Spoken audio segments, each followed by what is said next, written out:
#ask Dr. John Watson type చేసి మీ questions అడగండి, తప్పకుండా రిప్లై చేస్తాను. రిక్కీ 5459 సార్, ట్రాన్స్ప్లాంటేషన్ చేసేటప్పుడు బాడీ హెయిర్ యూజ్ చేసి ట్రాన్స్ప్లాంట్ చేస్తే ఫ్యూచర్లో అవి మినియేచర్ అయిపోయి గ్రోత్ తగ్గిపోతుంది అని ఒక డాక్టర్ చెప్పారు, అది కరెక్టేనా సార్? హెయిర్ ట్రాన్స్ప్లాంటేషన్ చేసి బట్టతల మీద జుట్టు మొలిపించాలి అన్నప్పుడు మనం ప్రధానంగా ఆలోచించేది ఏంటి అంటే మనం ఇంప్లాంట్ చేయబోయే హెయిర్ పర్మనెంట్ హెయిరా కాదా అనేది. సో ఇలా పర్మనెంట్ హెయిర్ మన బాడీలో ఎక్కడ ఉంటాయి అంటే మన స్కాల్ప్ వెనకాల భాగంలో మనం నోటీస్ చేయొచ్చు. మన ఫేస్ మీద ఉండే మన బియర్డ్ హెయిర్ కూడా పర్మనెంట్ హెయిరే. మన బాడీలో ఉండే చెస్ట్ హెయిర్ కావచ్చు, లేకపోతే ప్రైవేట్ పార్ట్స్ మీద ఉండే హెయిర్ కావచ్చు, మన బాడీలో వేరే పార్ట్స్ మీద ఉండే ప్రతి హెయిర్ కూడా అది పర్మనెంట్ హెయిరే. దీన్ని ఎలా కనుక్కుంటాము అంటే మనము ఒక బాగా వయసు పైబడిన వ్యక్తిని కనుక గమనించినట్లయితే వాళ్ళకి బాడీ హెయిర్ అలాగే ఉంటాయి. కొన్నిసార్లు జెనెటిక్ బాల్డ్నెస్ అనేటువంటిది తల వెనకాల భాగంలో అంటే స్కాల్ప్ వెనకాల భాగంలో కూడా పర్మనెంట్ జోన్ కొంచెం కూడా మిగలకుండా తగ్గిపోయే ఛాన్స్ ఉంది. కానీ బాడీ మీద ఉండే బియర్డ్ హెయిర్ కానీ, లేకపోతే చెస్ట్ హెయిర్ కానీ, లేదా అదర్ పార్ట్స్ మీద ఉండే హెయిర్ కానీ అవి మాత్రం లైఫ్ లాంగ్ అలా పెరుగుతూనే ఉంటాయి. అంటే దాని అర్థం ఏంటి? అవి డిహెచ్డి ఇండిపెండెంట్ హెయిర్. అవి కనుక మనం ఇంప్లాంట్ చేస్తే పర్మనెంట్గా గ్రో అవుతాయి. మరి ఈ బాడీ హెయిర్ ఇంత ఇంపార్టెంట్, ఇంత పర్మనెంట్గా గ్రో అయ్యే హెయిరే అయితే అందరికీ బాడీ హెయిర్ మాత్రమే చేయొచ్చు కదా, స్కాల్ప్ హెయిర్ ఎందుకు చేయాలి అంటే దీనికి రీజన్ లేకపోలేదు.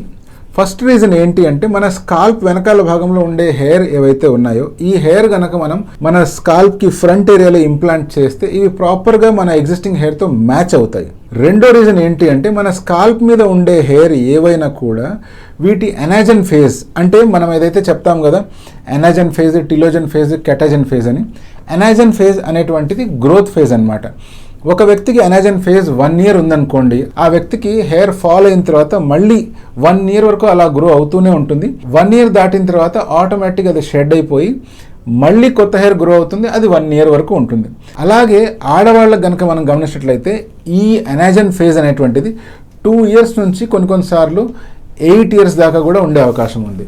సో అందుకనే వాళ్ళకి జుట్టు చాలా లాంగ్గా పెరుగుతుంది. ఇటువంటి సిచ్యువేషన్లో మనమే కనుక మన బియర్డ్ హెయిర్ కావచ్చు, లేకపోతే చెస్ట్ హెయిర్ని కానీ అబ్జర్వ్ చేసినట్లయితే వీటికి ఎనాజన్ స్టేజ్ అనేటువంటిది 5 నెలలు లేదంటే 6 నెలలు, రేర్గా కొన్నిసార్లు 8 or 9 months దాకా వెళ్ళే ఛాన్స్ ఉంది. అందువల్ల ఈ హెయిర్ కాస్త పెరగడం అనేటువంటిది ఎక్కువ లెంత్ వరకు పెరగదు. కొంచెం లెంత్ రాగానే ఆటోమేటిక్గా ఇది ఫాల్ అయిపోతుంది, మళ్ళీ ఆ ప్లేస్లో కొత్తది గ్రో అవుతుంది. ఈ ప్రక్రియను చూసినప్పుడు అంతా మనకేమనిపిస్తుంది అంటే బాడీ హెయిర్ అనేటువంటిది ఫ్రీక్వెంట్గా ఫాల్ అయిపోతాయి, మళ్ళీ గ్రో అవ్వవు అని అనుకుంటూ ఉంటాం. బట్ అందులో ఏమాత్రం నిజం లేదు. ఇప్పుడు మీరు అడిగిన పాయింట్కి వద్దాం. మీరు ఏమడిగారు అంటే బాడీ హెయిరే కనుక ట్రాన్స్ప్లాంట్ చేసినట్లయితే ఆ హెయిర్ పర్మనెంట్గా ఉండవు, అవి పోతాయి అన్నారు.